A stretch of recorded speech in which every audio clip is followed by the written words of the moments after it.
Hello friends, I welcome you all in my YouTube channel.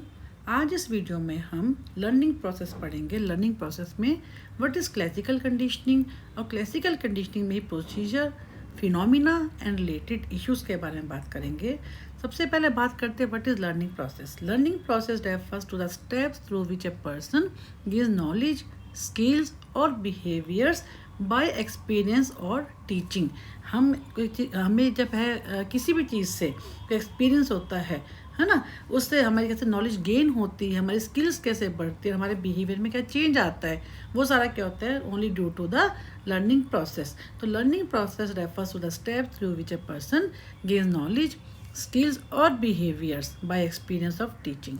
It happens in a sequence and includes many part. जैसे first a person needs motivation. हम कुछ भी learn करते हैं तो उससे पहले हमारे को मोटिवेटेड होना बहुत ज़रूरी है। If we have motivation only then we are able to learn, only then the learning process happen. तो क्या है कि first a person needs motivation which means having a reason to learn something. कोई reason होना चाहिए। For example, a student want to study hard to pass the UGC net exam. Then हम क्या बात करेंगे, attention, where the learner focus is on what is being taught. कि जो आप लर्न कर, जैसे मैंने अभी अभी आपको एग्जांपल दिया कि कोई स्टूडेंट है, वो जो है, जैसे आप लोग हैं, आप जो है ये वीडियो देख रहे हैं because you are interested, you want to clear UGC net exam. तो उसमें क्या है कि इसमें क्या अटेंटिव होना पड़ेगा। Where the learner focus is on what is being taught like reading notes और लिसनिंग टू ए टीचर। फिर है perception. After that perception helps the learner understand the material using their senses. जैसे हम senses की बात करते हैं, seeing, hearing and reading. अपने सेंसेस के थ्रू हम क्या करते हैं, उस मटेरियल को हम अंडरस्टैंड करते होते, हम आंखें देखती हैं, कान सुनते हैं, उस चीज़ को हम पढ़ते हैं, वो हमारी क्या होती है, perception. Next is the response, where the learner actively raises where the learner actively tries to use the information like writing answers or doing an experiment। जहाँ पे लर्नर क्या करता है, जो उसको इंफॉर्मेशन उसने गेन की अब तक कैसे की है, मोटिवेशन से, अटेंशन से, परसेप्शन से, फिर उसको वो यूज़ करता है लाइक राइटिंग आंसर्स और डूइंग एन एक्सपेरिमेंट। जो आपने लर्न किया, जो आपने समझा है, अटेंटिव, मोटिवेटेड हो आप, है ना, ये सब चीज़ें करने के बाद जब आपका एग्जाम होता है then you are able to write the answers. तो when this behaviour is followed by reinforcement like praise, marks और सक्सेस। मान लीजिए जब आपने ये जो बिहेवियर आपका जो लर्निंग प्रोसेस हुआ है, अगर आपने जब उसको आप क्लियर कर लेते हैं अपने UGC एग्ज़ाम को, यहाँ पे इन द फॉर्म ऑफ जैसे आपके मार्क्स अच्छे आ जाते हैं, आप पास आउट हो जाते हो, इट बिकम स्ट्रॉन्गर। तो over time the learner develops retention which mean अब जो आपने क्लियर कर लिया तो उसके बाद क्या हुआ कि आपकी जो लर्निंग थी डेट इज बिकम स्ट्रॉन्ग। तो उसके बाद क्या हुआ कि जब आप इसी को जब उसको लर्न करते हो उस मटेरियल को, तो इसका मतलब क्या, आप उसको आगे ट्रांसफ़र कर सकते हो। तो ये क्या होता है कि learner develops retention which means remembering the information. उस इंफॉर्मेशन को जो आपने गेन किया आप उसको रिमेंबर कर पाते हो। Finally transfer of learning takes place where the person can apply what they have learn. जहाँ पे जो एक पर्सन होता है वो उसको, उसने नॉलेज को गेन किया, जो लर्न किया उसको वो अप्लाई कर पाता है, ट्रांसफ़र कर पाता है, जो उसने रियल लाइफ सिचुएशन में अर्न किया है।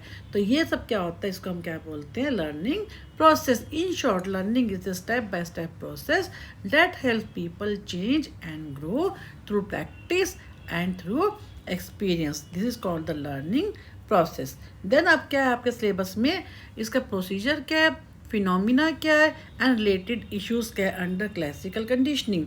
Now will do what is classical conditioning. Classical conditioning आपने जब MA साइकोलॉजी की होगी उसमें आपने किया होगा कि इवान पावलर का नाम काफ़ी इंपॉर्टेंट है। कि classical conditioning is a type of learning first explain by the Ivan Pavlov, एक Russian physiologist. It is a process where a person और animal learns to connect one thing. उन्होंने क्या किया था, डॉग के ऊपर उनकी जो स्टडी थी वो डॉग पे थी। कैसे उन्होंने अनकंडीशन स्टिमुलस को, कंडीशन स्टिमुलस को आपस में कोऑर्डिनेशन किया था। If it is a process where person और animal learns to connect one thing, यानी जो एक न्यूट्रल स्टिमुलस था जिसके साथ उसकी कंडीशनिंग नहीं हुई हुई थी, विद अनदर थिंग जिसको एक नेचुरल रेस्पॉन्स बोलते हैं। अब इसको हम करेंगे क्योंकि काफ़ी इंपॉर्टेंट था इनका डॉग का एक्सपीरियंस, जिसमें उन्होंने क्या कहा था कि पावलव discovered this while working with dogs. जैसे मैंने अभी आपको बताया, इनकी जो स्टडी थी पावलव की वो डॉग्स पे थी। Normally a dog salivates when it sees food. Normally क्या होता है, जो डॉग था उन्होंने देखा कि जब फूड उसको मिलता है तो अपने आप ही फूड को देख के उसको क्या होता है, सलाइवा आना, उसको लार टपकनी उसकी शुरू हो जाती है। तो फूड क्या था, अनकंडीशनल स्टिमुलस, और जो सलाइवा क्या था, अनकंडीशनल रेस्पॉन्स। बट उन्होंने क्या किया, जब इसके साथ जो है एक बेल को भी साथ में ऐड ऑन कर दिया। बेल की उसको कंडीशनिंग नहीं हुई हुई थी, लेकिन अब क्या हुआ, जैसे ही उन्होंने क्या किया उसको पेयरिंग कर दी फूड के साथ, जब बेल बजती थी तभी फूड आता था। तो ऐसे में क्या हुआ, जो न्यूट्रल स्टिमुलस था वो भी क्या हो गया, वो भी अनकंडीशन स्टिमुलस में कन्वर्ट हो गया। कि अब क्या था, डॉग जो है यूज टू प्रिपेयर, जैसे बेल बजेगी उसको फूड मिलेगा ही मिलेगा। तो पावलव started ringing a bell every time he gave food to the dog. After repeating this several times, the dog started salivating just by hearing the bell, even when no food was given. भले ही उसको जो है आगे पीछे food नहीं मिलता था, लेकिन उसको क्या होता था, जैसे उसको पता था डॉग को कि जैसे ही बेल बजेगी ही विल गेट फूड। तो this means the dog had learn to connect the bell with the food.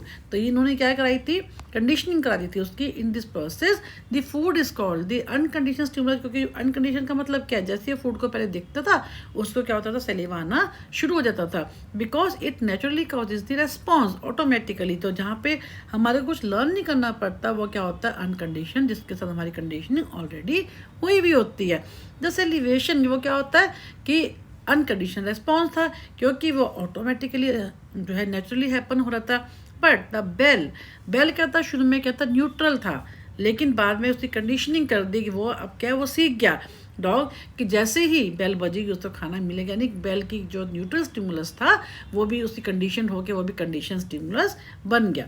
तो becomes the condition stimulus and new salivation to the bell is called the conditioned response. So therefore, classical conditioning shows that learning can happen when two things are repeatedly paired together. जैसे food को उन्होंने किसके साथ pairing कर दी, bell के साथ, जिसके कारण उसका क्या हो गया, अनकंडीशनल रिस्पॉन्स क्या था, सलीवा वो आना शुरू हो गया। ठीक है, तो यानी अब क्या है कि इसकी भी जो कि बेल हमारा क्या था, न्यूट्रल था, न्यूट्रल जो रेस्पॉन्स था उसकी कंडीशनिंग करके कंडीशन स्टिमुलस बन गया। अब सलेवा उसके अपने आप ही आने लगा, तो कंडीशन रेस्पॉन्स क्या हो गया हमारा, सलेवा, यानी उसने क्या किया, इसकी पेयरिंग कर दी विद दिस बेल। ठीक है, तो क्या था, इन्होंने क्या देखा कि अगर हमारी हम अगर बार बार वो करते हैं, प्रैक्टिस करवाते हैं, तो क्या होता है, जिस चीज़ से हमारी कंडीशन नहीं भी होती, जो कि न्यूट्रल स्टिमुलस होता है, it is also converted into the condition stimulus, और उसी के हिसाब से हमारा क्या होता है, रेस्पॉन्स आना शुरू हो जाता है। तो यानी therefore classical conditioning shows that learning can happen when two things repeatedly pair together. Thus unconditional stimulus can naturally causes the response, for example food. फिर के अनकंडीशनल रेस्पॉन्स के सलीवा जो अपने आप फूड को देख के आता, salivation to food. Then a condition stimulus जो कि बेल है, पहले क्या था, previously it was neutral, now it is क्या है, condition stimulus. Then we say condition response. What is condition response की, सेलिवेशन टू बेल, जैसे ही बेल बजेगी ऑटोमेटिकली उसके मुंह से लार टपकनी शुरू हो जाएगी, तो ये क्या, लर्नड रिएक्शन। फिर है प्रोसीजर क्या होता है क्लासिकल, जो हमने आपके यूजीसी के सिलेबस में दे रखा है, procedure, phenomena and related issues. अब procedure, the process of classical conditioning has 3 stages. Before conditioning क्या होता है, the unconditional stimulus like food causes a natural response क्या होता है, salivation, while the neutral stimulus क्या होता है, हैज़ नो इफेक्ट। पहले बिफोर कंडीशनिंग की हम बात कर रहे हैं, 3 तरह की हम बात करते हैं, 3 स्टेजेस की, before conditioning, during and after. Before में क्या है, उसको सिर्फ फूड को देख के अनकंडीशनल स्टिमुलस को देखता है, तो क्या होता है, उसको अनकंडीशनल रेस्पॉन्स वो क्या देता है, सेलिवेशन आना स्टार्ट हो जाता है। जबकि जो न्यूट्रल स्टिमुलस क्या है, बेल है, जिससे कोई भी इफेक्ट नहीं है। Then, during conditioning, bell is presented just before the food many times. The dog starts noticing that bell and expecting food. अब कंडीशनिंग होगी, ठीक है, जैसे उसको पता है कि बेल आएगा, बेल बजेगी तो फूड आना शुरू हो जाएगा। तो उसके बाद क्या होता है, उसकी ड्यूरिंग अभी का प्रोसेस चल रहा है। नेक्स्ट है आफ्टर कंडीशनिंग। अब क्या उसकी कंडीशनिंग हो गई, तो क्या the dog starts salivating when it hears the bell alone even if no food is given. Now learning is complete. ठीक है, उसको अपने आप ही उसकी कंडीशनिंग हो गई जब उसको कराई गई कि क्या हुआ कि अब उसको अगर फूड नहीं भी है उसके सामने, अगर खाली बेल बजती है, even then the dog starts salivation. ठीक है, अब a phenomena related to conditioning क्या होगा? Phenomena there several interesting effects to classical conditioning. First is acquisition. What is acquisition? Is the phase where learning happens. The dog learns the bell means food. ठीक है, उसको acquire यानी क्या होता है, जहाँ पे उस फेज में जहाँ पे लर्निंग हो रही होती है। एक्सटिंक्शन अगर if the bell is presented many time without food the dog will stop. अब क्या एक्सटिंक्शन में क्या होता है कि मान लीजिए अगर उसको पता है कि बेल बज रही है तो फूड आएगा। अगर मुझे 1 बार 2 बार 3 बार 4 बार ऐसा होता है कि बेल बजती है बट फूड नहीं आता, तो ऐसे में क्या होता है उसके जो है the dog will stop salivating eventually. Spontaneous का मतलब क्या है? Means after a rest the dog may celebrate again just by hearing the. Automatically उसके अंदर ये रिकवरी होती है कि बेल बजेगी तो उसको खाना मिलेगा ही मिलेगा। Then generalisation is when the dog celebrates to other similar sound like a buzzer और डिफरेंट बेल। उसको जनरलाइज कर देता है उस आवाज़ को, वो जो बेल की आवाज़ को है वो सब बाकी जो है स्टिमुलस के साथ भी वो जनरलाइज कर देता है, जिससे जब वो उनमें बीप होती है तो इसमें भी ऑटोमेटिकली इसको सेलिब्रेट होना शुरू हो जाता है। Then is called the discrimination. Discrimination mechanism when the dog only responds to the exact bell यानी उसको पहचान हो जाती है कि नहीं जो दूसरी साउंड है वो अलग है, that is not the bell, मुझे तो इस बेल के इसकी साउंड के ऊपर ही मुझे खाना मिलेगा। तो एग्जैक्ट बेल को पहचानना शुरू कर देता है use in the training not others के। बाकी जो बज रहे हैं जिनकी साउंड है डेट इज़ नॉट दी, उसको जैसे हमने पढ़ा कि उस जनरलाइज करता है। अब इसमें क्या होता है उसको पहचान होनी शुरू हो जाती है कि नहीं ये मुझे जो खाना मिलेगा वो only that will happen only when the bell will sound. ठीक है, फिर है रिलेटेड इश्यूज़ क्या है? इश्यूज जैसे इसमें क्या है कि classical conditioning is A basic form of learning but several related issues influence its effectiveness and its application. These issues help us understand why classical conditioning sometimes works well and other times fail. ये इन issues से हमें मालूम होता है कैसे जो है classical conditioning होती है, कई बार तो वर्क करती है कई बार नहीं भी करती। Below are the important related issues with detail explanation. First is biological constraints या बायोलॉजिकल प्रिपेयर्डनेस। ये क्या है? Definition not all associations are equally easy to learn. हम जैसे हमने कहा कि बेल की आवाज़ से उसकी कंडीशनिंग हो गई, कहते हैं कि हर चीज़ सब सारे जो एसोसिएशन है वो इक्वली वो नहीं होते ईजी जिसको कोई लर्न कर लेगा। एनिमल्स जिसमें हम ह्यूमन बींग्स भी आते हैं I biologically prepared to learn some connections more easily than others. Evolution has shaped us to learn things that help with survival and safety. For example, animals can quickly learn to avoid a certain taste if it made them sick. जैसे animals के अंदर ये भी है जिसको हम test aversion बोलते हैं कि अगर मान लीजिए इसमें ये चीज़ होती है, इंस्टिंक्ट होती है हमारे अंदर, अगर हमारे कोई चीज़ हमारे को बीमार करती है तो हम क्या करते हैं उस चीज़ को खाना छोड़ देते हैं। तो इसको हम क्या बोलते हैं? Taste aversion. जैसे a rat that eats poison food once, अगर कोई रैट है जो इसने पॉइजन फूड खा लिया है ना, will avoid that taste in the future even if the sickness come later. ठीक है ना, तो वो कहता है कि भले ही जो सिकनेस है वो कुछ घंटों के बाद आई है लेकिन उसको ये पता है कि मैंने ये खाना खाया इससे मेरे को सिकनेस हो गई है, मेरे तबीयत ठीक नहीं है। तो इट मीन्स हम जो जितने भी ह्यूमन बींग्स हैं एनिमल्स हैं इन सब में ये होते हैं बायोलॉजिकली प्रिपेयर्ड होते हैं कि हम जो है to learn some connection more easily than others. Then timing का भी इशू है, कॉन्स्टेंट्स है। कैसे? Effectiveness of classical conditioning depends on how closely in time conditions stimulus and unconditioned stimulus are presented. Obviously conditional stimulus क्या है हमारा bell, और unconditional stimulus जो है वो क्या है हमारा खाना आता है उसके पास। तो क्लोजर इन टाइम जितना जैसी बेल बजेगी उसको खाना मिल जाएगा। तो क्लोजर इन टाइम यानी बेल एंड यूसीएस क्या होता है? Food are the stronger. जितना स्ट्रॉन्ग होंगे उतनी स्ट्रॉन्ग क्या होगी? लर्निंग होगी। जिनका आपस में टाइम कम होगा जैसी बेल बजेगी खाना आ जाएगा। तो यानी जितना उनका जो टाइम कम होगा आपस में क्लोज होंगे उतना ही ज़्यादा क्या होगा? लर्निंग बेटर होगी। तो if the gap is too long, अगर गैप जो है काफ़ी बड़ा है ठीक है, मान लीजिए जो गैप का है भाई बेल बज गई लेकिन फूड काफ़ी देर तक नहीं आया, the learner may not associate the two events. Obviously उसको पता नहीं खाना कब आएगा, काफ़ी टाइम हो गया बेल बजे हुए, तो the CS should appear just before, यानी condition stimulus should appear just before the unconditional stimulus. This is called the forward conditioning, जिसमें क्या होता है आपको पेयरिंग करनी पड़ती है कंडीशन स्टिमुलस की एंड अनकंडीशनल स्टिमुलस की, तभी जो रेस्पॉन्स होता है that is converted into unconditional to condition response. जैसे अब क्या लेस इफेक्टिव, अभी तो क्या if this CS comes after the UCS, अगर जो है कंडीशन स्टिमुलस जो होता है आफ्टर द स्टिमुलस, है ना, जैसे हमारा फूड है बैकवर्ड कंडीशन को बोलते हैं, लर्निंग इज वीक और डज नॉट अकर, अगर लेट आता है तो, है ना, example bell ring just before the food, ये भी है। अगर bell ring just before the food unconditional stimulus strong learning होगी, अगर बेल आफ्टर फूड होगी वीक और नो लर्निंग होगी। तो ये टाइमिंग्स होनी बहुत जरूरी है कि दोनों की कंडीशन स्टिमुलस एंड अनकंडीशन स्टिमुलस की दोनों के आपस में जैसे पेयरिंग होगी, जितना टाइम कम होगा उतनी ही जो लर्निंग होगी स्ट्रॉन्ग होगी, उतना ही जो हमारा कंडीशन रेस्पॉन्स जो हम सैलिवा कह रहे हैं उतना ही वो जल्दी आएगा।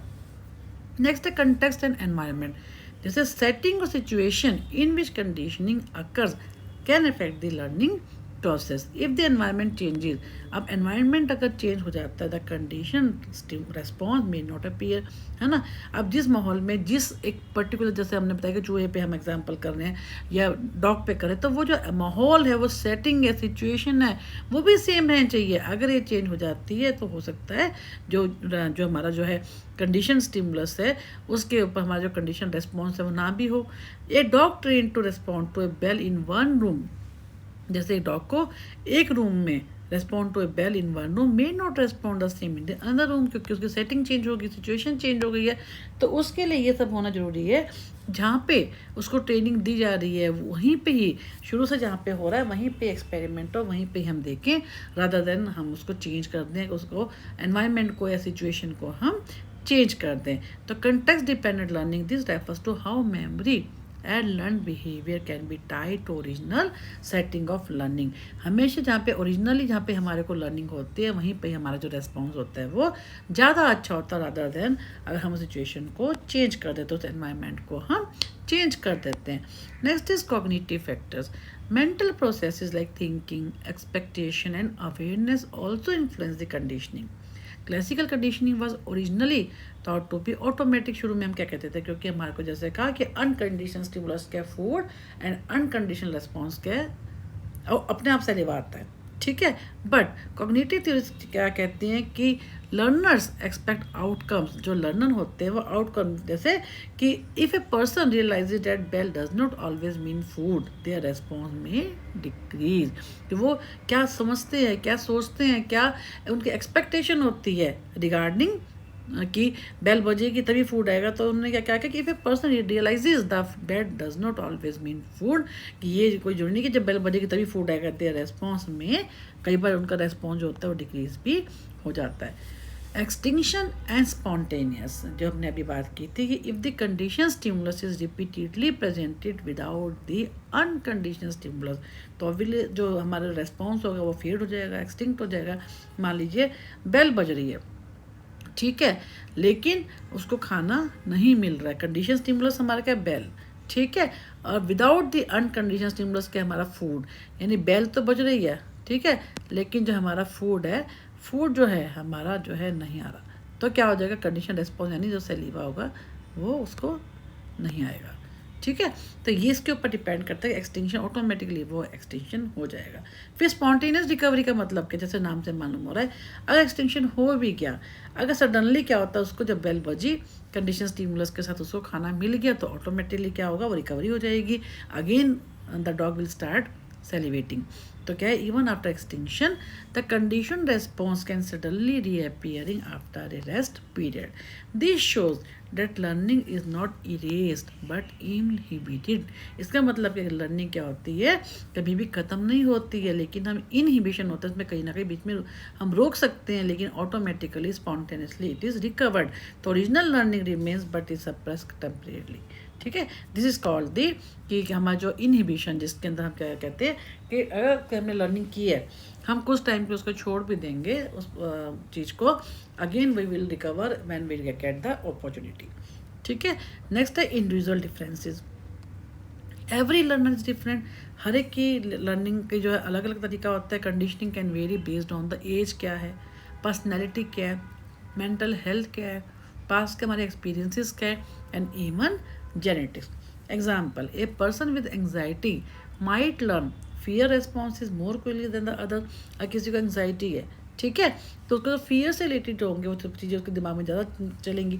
जैसे आप मुझे किसी को पानी से डर लगता है, ठीक है, और उसको स्विमिंग करनी पड़ जाती है, ठीक है, तो उसमें क्या होगा, उस पर डिपेंड करता है उसकी एज भी कि कौन सी एज में कर रहा है, या उसको कि पास्ट एक्सपीरियंस तो नहीं हुआ कि पानी से कहीं वो डूब गया हो या कहीं पानी में ऐसा कुछ उसको एक्सपीरियंस हुआ हो, है ना। तो यह कहने का मतलब है कि कई बार जब ऐसे जो जिसको ऐसा एक्सपीरियंस होता है, उसके पास एक्सपीरियंस ऐसा है, उसकी एज ज़्यादा है, तब उसको दिक्कत हो रही है स्विमिंग करने में या कोई कुछ भी इस टाइप से, क्या होता है जो वो उसमें जैसे ही वो एंटर करेगा उसको फियर लगेगा, ठीक है, तो कोई उसको कितना भी समझा देगा या बाकी लोग भी देख रहा है कि वो बाकी लोग कितने आराम से कर रहे हैं, मैं नहीं कर पा रहा, लेकिन क्योंकि इसके दिमाग में फियर है, तो ये होता है कि इंडिविजुअल डिफरेंस होते हैं, भले ही उसके साथ के बाकी लोग कर रहे हैं पर वो नहीं कर पा रहा ड्यू टू डिफरेंट फैक्टर्स। जैसे हमने कहा कि एज है, पर्सनैलिटी है, मेंटल हेल्थ उसकी कैसे, एंग्जाइटी प्रॉब्लम तो नहीं है, पास्ट एक्सपीरियंस क्या है, इवन जेनेटिक्स भी उस पर मैटर करता है, ठीक है।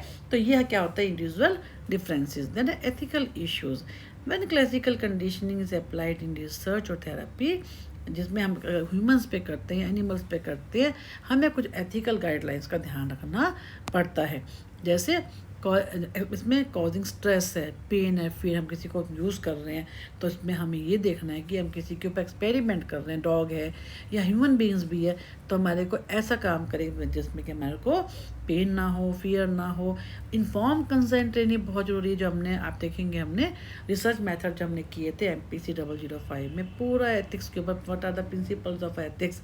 इवन हमने अभी UGC के सिलेबस में भी किए हैं प्रिंसिपल्स ऑफ एथिक्स क्या होते हैं, ठीक है। कंसेंट लेना बहुत ज़रूरी होता है कि when working with human participant, कि वो वेदर दे आर रेडी और not for giving the information for participation. और उनको ये भी कहा जाता है कि they are not bound, they are not forced, जहाँ वो चाहें जब GMIS को छोड़ के जा सकते हैं। फिर animal welfare rules must be followed in laboratory studies, ये हमें उनका भी ध्यान रखना है कि एनिमल वेलफेयर रूल्स को भी हम if we are conducting this studies on the animals. तो कहने का मतलब है कि एथिकल इश्यूज जो होते हैं when we are talking about the classical conditioning, तो उसमें हमारे को एथिकल गाइडलाइंस को स्पेशली बहुत ध्यान रखना पड़ता है। तो इन नटशेल हम क्या कहेंगे, while classical conditioning explain many learning behaviour, these related issues show that learning is not always simple. Biological जैसे हमने बात की, कॉग्निटिव की हमने बात की, environmental, ethical factors all play an important role in shaping the success and limits of the classical conditioning. जैसा आज आपने देखा यहाँ पर क्या क्या फैक्टर्स है, रिलेटेड इश्यूज़ का मतलब क्या क्या क्या कॉन्स्ट्रेंट्स है, क्या क्या फैक्टर्स है ना, जो हमारी क्लासिकल कंडीशनिंग के टाइम पे हमारे को हमने जैसे कहा कि हम बड़ी ईजिली हमने देखा कि हमने न्यूट्रल रिस्पॉन्स को, न्यूट्रल स्टिमुलस को हमने जो है उसमें कर दिया कन्वर्ट कंडीशन स्टिमुलस, लेकिन ऐसा नहीं होता, उसमें there are so many issues जो हमने इनके बारे में हमने डिस्कस किया है कि ये इन्वॉल्व होते हैं, तो कहीं ना कहीं लर्निंग में भी, प्रोसेस में भी प्रॉब्लम होती है। तो इस टाइप से हमने देखा है कि what is learning process and what is classical conditioning, what is the procedure, phenomena and related issues. So I stop this video here and I request you all, those who have not subscribed and shared this channel, kindly subscribe and share so that maximum students may get be benefited from this free YouTube channel. Thank you one and all.